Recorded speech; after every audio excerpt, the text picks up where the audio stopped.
Três coisas básicas que todo cristão deve saber, por Martyn Lloyd-Jones. Eu vos escrevo, filhinhos, porque os vossos pecados vos são perdoados por amor do seu nome.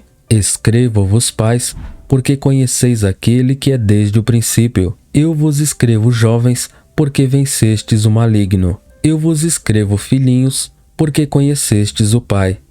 Eu vos escrevi, pais, porque conhecestes aquele que é desde o princípio. Eu vos escrevi, rapazes, porque sois fortes e a palavra de Deus permanece em vós e já vencestes o maligno.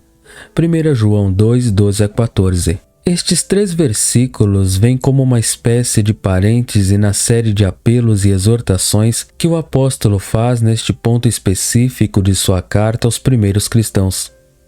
Consideramos os versículos nos quais ele lhes diz que devem guardar o mandamento do amor aos irmãos, que é tão essencial para a comunhão com Deus. E agora ele está se propondo a fazer outro grande e impressionante e para muitos talvez uma exortação surpreendente. Não ameis o mundo, nem as coisas que há no mundo. Se alguém ama o mundo, o amor do Pai não está nele. Mas antes de fazer isso, ele introduz essa interrupção e, portanto, é importante descobrir exatamente por que o apóstolo faz isso. Porque ele interrompe repentinamente sua série de exortações e no final do versículo 11 faz uma pausa e diz: Escrevo-vos, filhinhos. Agora isso é muito interessante. O apóstolo, por assim dizer, coloca assim: Eu tenho mostrado a vocês, ele diz com efeito, alguns dos princípios básicos. Tenho lembrado a vocês algumas das exigências que a vida cristã impõe a vocês. Eu tenho mostrado a vocês quais são as próprias condições da bênção. Por que então a pausa e o intervalo? Bem, a resposta, parece-me, é esta. É porque o apóstolo era um pastor compreensivo e amoroso. Afinal, seu objetivo, como vimos, não era simplesmente estabelecer a doutrina cristã. Ele tinha um objetivo muito prático, que era ajudar as pessoas. Então ele tem que apelar para eles. Ele quer ter certeza de que os está carregando com ele. Então aqui, em sua maneira prática e típica, ele apenas para por um momento e diz: Agora você está bem claro sobre tudo isso. Você vê a linha de argumentação. Agora, essa é a maneira de entender esse parêntese específico. João, neste ponto, estava ansioso para fazer 3 coisas principais. Em primeiro lugar, ele estava ansioso para confortar essas pessoas. Ele tem apresentado uma doutrina muito forte e severa diante deles, guardar os mandamentos e amar os irmãos. E é como se dissesse a si mesmo: agora me pergunto se essas pessoas ficarão desanimadas. Eles sentirão que estou mantendo o padrão tão alto que eles não podem alcançá-lo. Isso os fará sentir que são pecadores condenados e que não há nenhuma esperança para eles. Muito bem, vou parar e dar-lhes uma palavra de conforto. A segunda coisa que ele está ansioso para fazer é encorajá-los, e ele o faz desta maneira. Ele, na verdade, diz a essas pessoas: agora, não pensem neste meu mandamento e exortação como algo totalmente separado ou desconectado de algo mais. Deixe-me lembrá-los, diz João, que tudo o que estou dizendo a vocês é baseado na doutrina fundamental que já descrevi para vocês. Se fôssemos apresentados ao padrão cristão de vida, moral e ética, sem primeiro mostrar claramente como isso é possível à luz da doutrina cristã, não haveria nada mais desanimador no mundo do que o Novo Testamento. Mas, graças a Deus, o Novo Testamento nunca apela para que façamos absolutamente nada até que tenha nos contado certas coisas vitais que são essenciais para a realização da vida cristã. Acho que ele também tem um terceiro objetivo, que é mostrar a eles que não há desculpa alguma para o fracasso nesta vida em vista da provisão que foi feita. Em outras palavras, podemos ver assim: alguém pode me dizer, está tudo muito bem. É fácil dizer-nos para amarmos nossos irmãos. É uma coisa muito simples dizer que devemos guardar os mandamentos de Deus. Mas se você olhar para eles, certamente não se pode esperar que ninguém faça essas coisas. Mas, diz João, à luz da minha doutrina, não há desculpa para o fracasso. Então ele introduz esse parêntese dessa maneira: consolo para aqueles que se sentem condenados, encorajamento para aqueles que sentem que esta é uma tarefa exaltada, e antes que ele vá mais longe, removendo todas as desculpas que possamos apresentar, qualquer tentativa de nos desculparmos desse alto chamado, João aqui, por assim dizer, para e diz: você acha que tudo isso é irremediavelmente impossível? Você acha que o que estou realmente pedindo de você é tão heróico que está totalmente fora do alcance do cristão comum? Pode ser possível, você pensa, para aqueles que vão para mosteiros e que passam toda a sua vida fazendo nada além de cultivar sua vida religiosa, mas certamente não para o cristão médio em negócios e outros assuntos. Agora diz João, se esse é o seu sentimento, está bastante claro para mim que você não compreendeu a doutrina original. Você está abordando a coisa toda da maneira errada. Na verdade, parece-me que você deve estar incerto em algum lugar quanto aos elementos básicos da fé cristã. Então, diz ele, não vou correr nenhum risco. Não vou mais longe. Não farei outra exortação até que esteja perfeitamente convencido de que realmente estamos de acordo sobre as bases, os fundamentos. Não adianta continuar a construção se houver algo errado com a fundação. E esta é a maneira pela qual ele procede para fazer isso. Ele diz a eles que está escrevendo estas coisas para eles com uma certa suposição. Escrevo-vos, filhinhos, porque os vossos pecados vos são perdoados por amor do seu nome. Escrevo-vos, pais, porque, à luz do fato de que vós conheceis aquele que é desde o princípio. Eu vos escrevo, rapazes, porque vencestes o iníquo ou maligno. Essa é a minha suposição básica de João. E se você não tem certeza disso, obviamente esses meus apelos e exortações serão totalmente inúteis.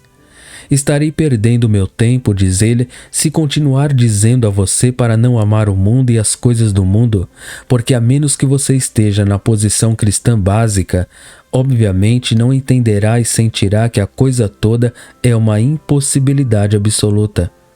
Portanto, voltemos e certifiquemo-nos de que estamos de acordo sobre as coisas vitais. Em outras palavras, temos, nestes 3 versículos, o que estou novamente descrevendo como os próprios fundamentos, o essencial, o mínimo irredutível de toda a posição cristã.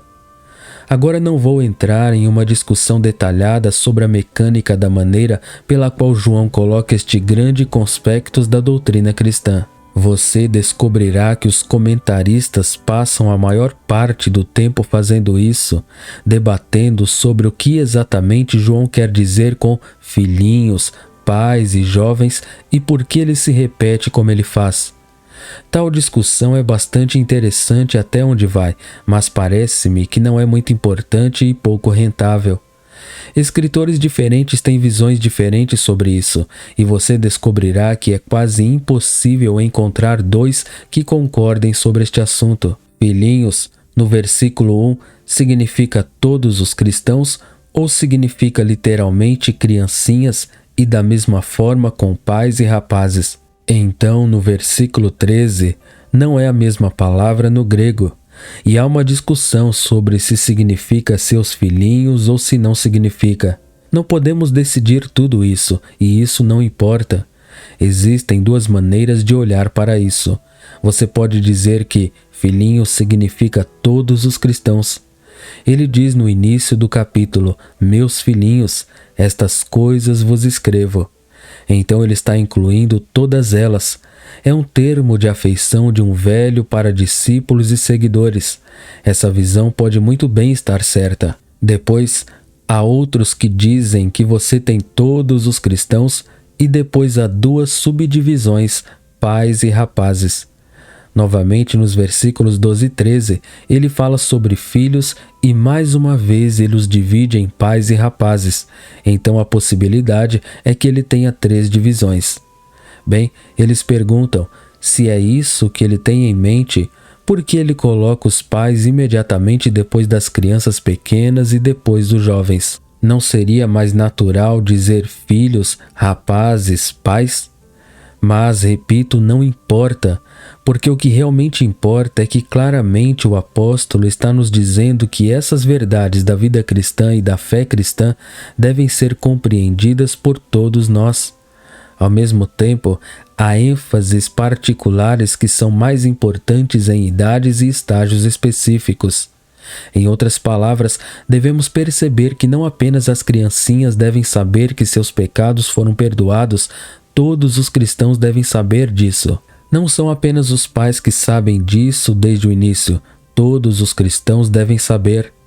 Não são apenas os jovens que vencem o iníquo, isso deve ser verdade para todos os cristãos. Então ele escreve para todos, mas ao mesmo tempo há etapas e estágios nesta vida cristã, e nesses estágios precisamos de uma ênfase mais do que outra e depois passamos a precisar de outra. Isso, para mim, é a glória desta fé cristã. O todo destina-se a todos e, no entanto, há aplicações específicas em pontos específicos, e isso, penso eu, é exatamente o que João está fazendo. Ele os está lembrando de toda a posição e, como um pastor sábio, ele apenas enfatiza esta palavra específica para pessoas em idades ou estágios específicos. Então vamos olhar para isso do seguinte modo: é essencial que sejamos claros sobre a posição cristã básica. Há certos postulados e pressupostos fundamentais sem os quais é pura perda de tempo apelar às pessoas para que vivam a vida cristã. Essa é a doutrina do Novo Testamento do começo ao fim. Não tem nada a dizer como apelo à conduta de quem não é cristão. Não faz parte do trabalho da igreja cristã exortar o mundo a praticar a ética cristã, pois ela não pode fazê-lo.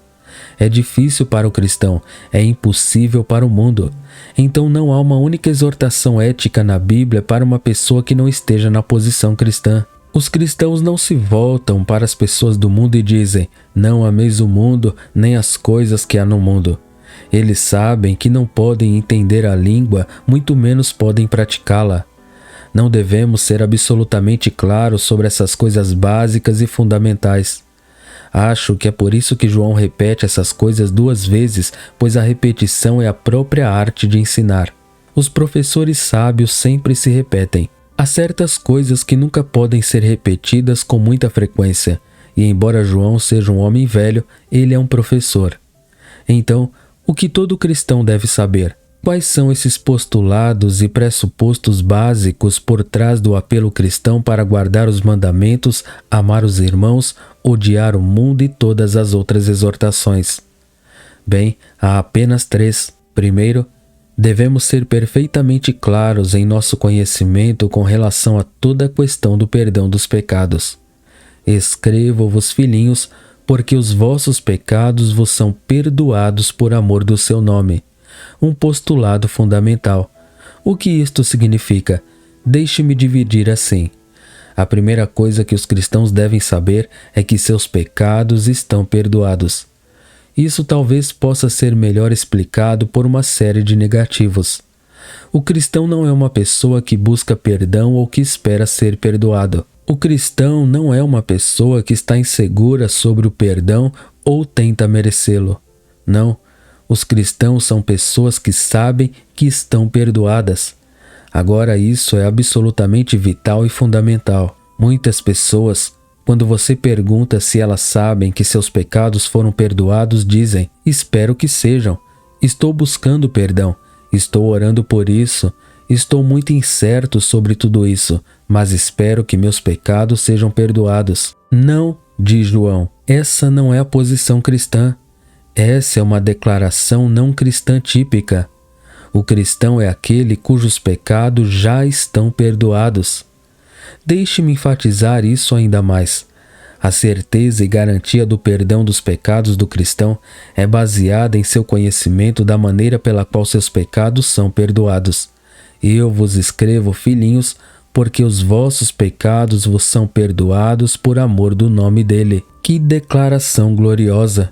Você sabe, toda a doutrina cristã em seus fundamentos está lá. Ele é tudo. Esta é a base de nossa certeza e garantia. Somos perdoados por causa da obra perfeita, consumada e completa do Senhor Jesus Cristo em nosso favor. Os cristãos sabem que seus pecados são perdoados não porque depositam vaga e vagamente no amor de Deus, menos ainda porque descansam na esperança de suas próprias boas-vidas e méritos ou de suas próprias boas obras. Novamente, isso é absolutamente central. Façamos a nós mesmos a pergunta: tenho crido que meus pecados estão perdoados? E se assim for, com base em que acredito? Agora você faz essa pergunta e descobrirá que as pessoas dizem: acredito que meus pecados estão perdoados porque Deus é amor.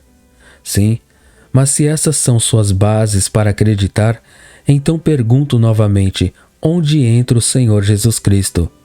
Ele é central? Ele é central para João porque os seus pecados estão perdoados por causa do nome dele. João já colocou isso assim nos versículos 1 e 2. Se alguém pecar, temos um advogado para com o Pai, Jesus Cristo o justo. E ele é a propiciação pelos nossos pecados, e não somente pelos nossos, mas também pelos pecados do mundo inteiro. Os cristãos têm certas bases objetivas para a certeza do perdão dos pecados. Deixe-me resumi-los novamente. É por amor do seu nome. O que me faz saber que meus pecados estão perdoados é que o Senhor Jesus Cristo está ali como meu representante diante de Deus. É por causa dele, por causa de seu nome que estou perdoado. Meu pecado foi tratado nele. O Senhor fez cair sobre ele a iniquidade de todos nós e pelas suas pisaduras fomos sarados. Isaías 53. Nossos pecados foram levados e colocados sobre o Senhor Jesus Cristo pelo próprio Deus. E porque ele suportou o castigo dos meus pecados, não suportarei o castigo por eles, porque meus pecados são perdoados nele por amor de seu nome. Como vimos em nossa consideração no capítulo 1, se confessarmos os nossos pecados, ele é fiel e justo para nos perdoar os pecados, porque a própria justiça de Deus insiste em que eu seja perdoado, porque Cristo foi punido por mim. Estes são os fundamentos da minha certeza e segurança. Mas deixe-me colocá-lo desta forma prática, e não hesito em colocá-lo assim. Se você está incerto sobre o perdão dos vossos pecados, isso em si é pecado. Eu quero ser implacável sobre isso, porque há pessoas que sentem que a certeza do perdão dos pecados é presunção e dão a impressão de que estão sendo humildes e modestos. Eles dizem: eu não gostaria de dizer que meus pecados estão perdoados. Não me sinto bem o suficiente para dizer isso. Estou tão consciente de minha própria indignidade. Eles dão a impressão de que têm humildade e humildade incomuns. A resposta simples para isso é que, se você fala dessa maneira, há apenas uma explicação para isso, e isso é falta de fé, isso é descrença. Não é sinal de santidade não ter certeza de que seus pecados foram perdoados. É negar e duvidar da palavra de Deus. A certeza do Novo Testamento é que seus pecados estão perdoados. Você foi perdoado por causa de seu nome. Se você, portanto, não sabe disso, é porque não tem clareza sobre a doutrina, porque ainda está confiando em si mesmo, porque não está confiando na obra completa e consumada do Filho de Deus por você na cruz. É porque você não percebe o mérito e o poder de seu nome abençoado. Esse nome pleiteado diante de Deus garante imediatamente o perdão. O nome que está acima de todo outro nome, o nome em quem habita toda a plenitude. Portanto, sejamos bastante claros sobre isso. É absolutamente essencial para viver a vida cristã, porque enquanto você estiver infeliz ou perturbado com esta questão do perdão dos pecados, você não pode ir para frente. Em certo sentido, não há sentido em seguir em frente. Qual é o sentido de eu dizer a mim mesmo: bem, de agora em diante, vou viver a vida cristã, vou tentar guardar os mandamentos, se não tenho certeza sobre meus pecados passados? Como posso continuar até que isso tenha sido resolvido? E a única maneira de lidar com isso é crer no Senhor Jesus Cristo. Você não pode desfazer o que fez, não pode voltar e apagar seu passado, é impossível. Mas isso foi feito em Cristo.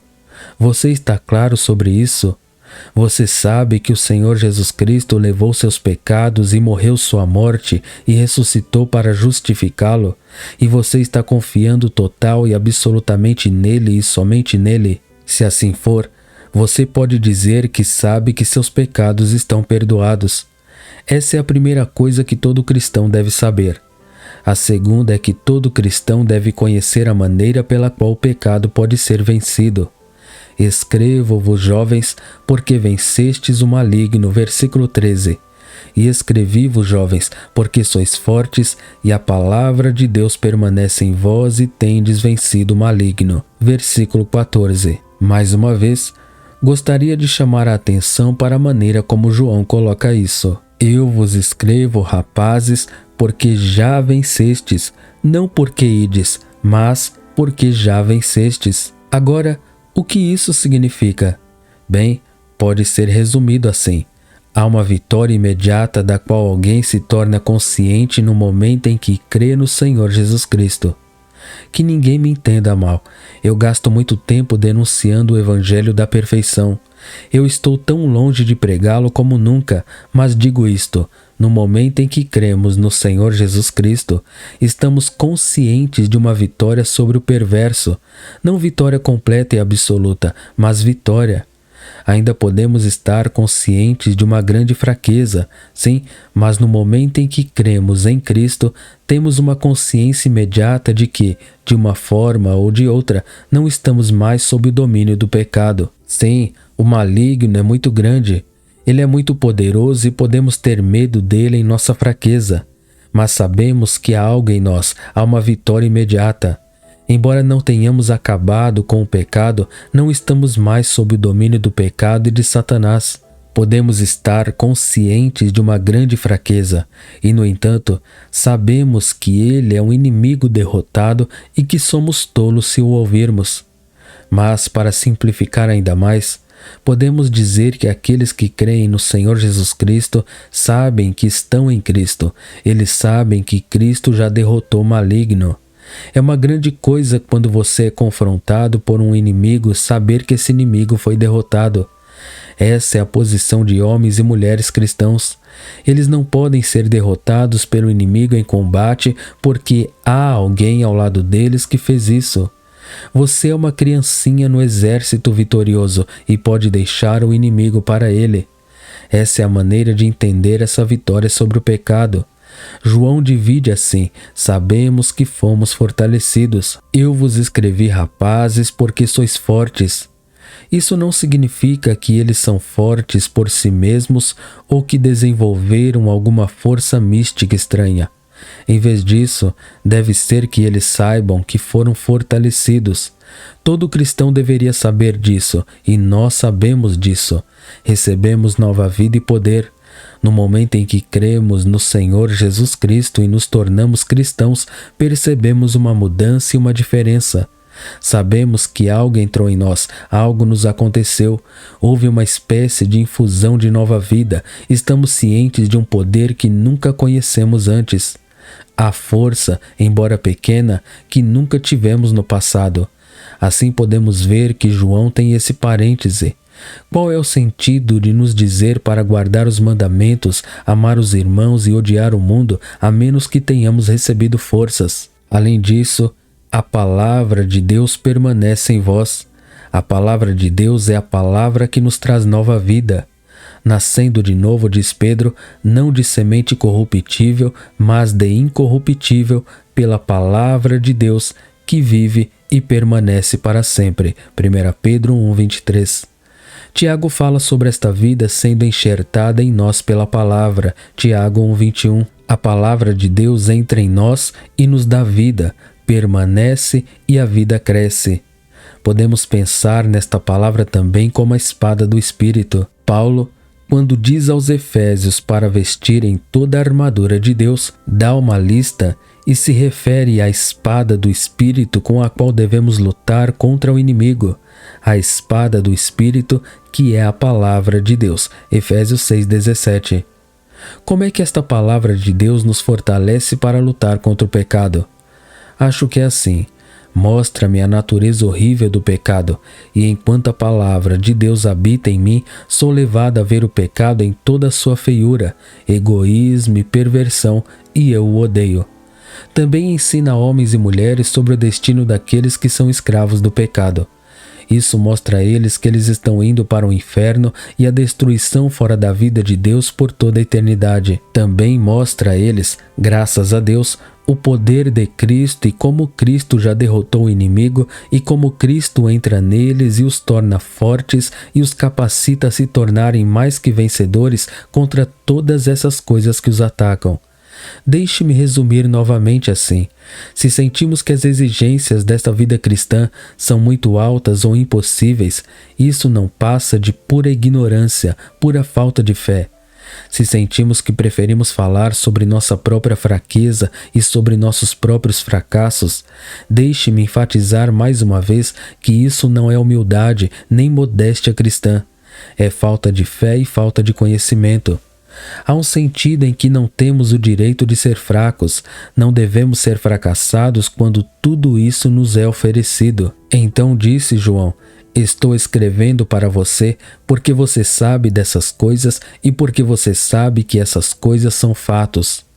Portanto, o cristão deve ter esse conhecimento certo do poder de Cristo e a capacidade de vencer o pecado. E isso me leva ao terceiro e último ponto, que é que todos nós devemos ter um conhecimento do Pai e do Filho. Esta, como vimos, é a verdade básica em toda a epístola. Eu vos escrevo, pais, porque conheceis aquele que é desde o princípio, isto é, o Senhor Jesus Cristo. O que era desde o princípio, o que ouvimos, o que vimos com os nossos olhos, o que nós contemplamos e nossas mãos apalparam o verbo da vida. 1 João 1:1. Então escrevo-vos, filhinhos, porque conhecestes o Pai. Este é o conhecimento abençoado que todo cristão deve ter, um conhecimento de Deus. Não Deus como um grande poder, não como uma grande força, não alguém que se opõe a nós e nos odeia, impondo-nos esses mandamentos, mas Deus como Pai, Deus que nos amou com amor eterno. Este é o Deus que nos ama tanto que conta até os cabelos de nossa cabeça, o Deus que faz o sol nascer sobre este mundo, este incrível Deus Pai. Nós o conhecemos, de João. Escrevo-te porque o conheces. E se o conheces, não sentirás que os seus mandamentos são um sacrifício. Você saberá que todos eles são destinados ao seu bem. Você saberá que ele os trouxe porque ele quer abençoá-lo e porque ele quer que você seja conformado à imagem de seu próprio Filho querido. Portanto, é um conhecimento do Pai e também o conhecimento do Senhor Jesus Cristo. Conhecê-lo pessoalmente, conhecer sua obra por nós, conhecê-lo em seus ofícios como portador do pecado, como sacrifício, como profeta, sacerdote e rei, é conhecer a doutrina do Novo Testamento a respeito dele, e sobretudo conhecê-lo e sentir que está próximo na hora da necessidade e da tentação para que possamos superá-lo. Conhecer a paz perfeita nele por meio dele, conhecer o Pai e conhecer o Filho. Aí então estão as três coisas básicas que todo cristão deve saber: pecados perdoados por causa de seu nome, poder para vencer o pecado e conhecer Deus Pai e Deus Filho por meio de Deus Espírito Santo. Este é o conhecimento que João aplica também em particular às diversas faixas etárias. Enquanto somos jovens nesta fé cristã e nos sentimos tão fracos e pequenos, a única coisa que realmente queremos saber é que Deus é nosso Pai, que Deus nos ama e que nossos pecados são perdoados. Então ele enfatiza isso ao escrever para as crianças.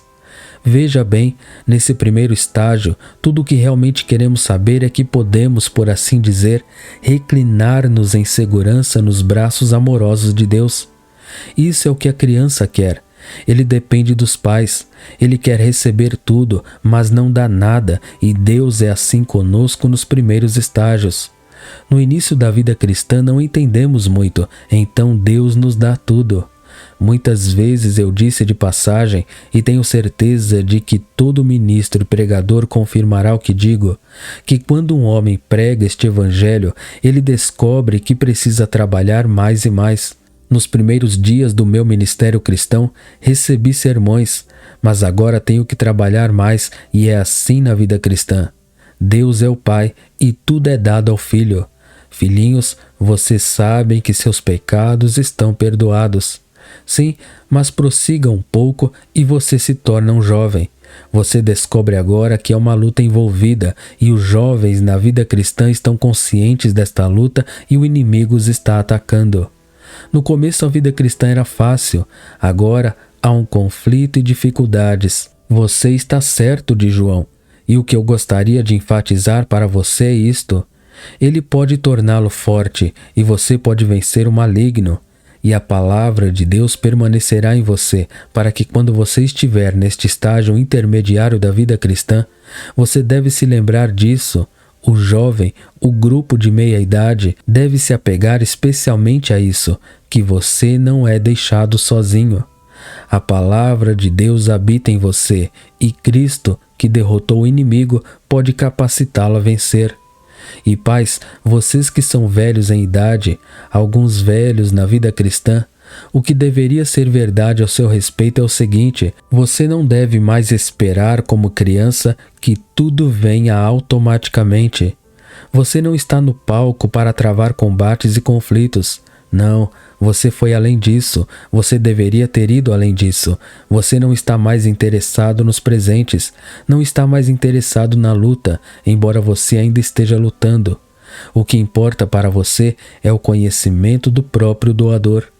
Você está velho e sabe que não tem muito mais tempo neste mundo, e o que deveria estar ocupando sua mente e atenção é que logo chegará o dia em que você o verá face a face. Você conhece aquele que é desde o princípio. Você mora mais e mais nele. Quando criança você pensava em presentes, agora você está pensando mais no doador. Você passou por lutas e venceu. Você sabe tudo sobre isso.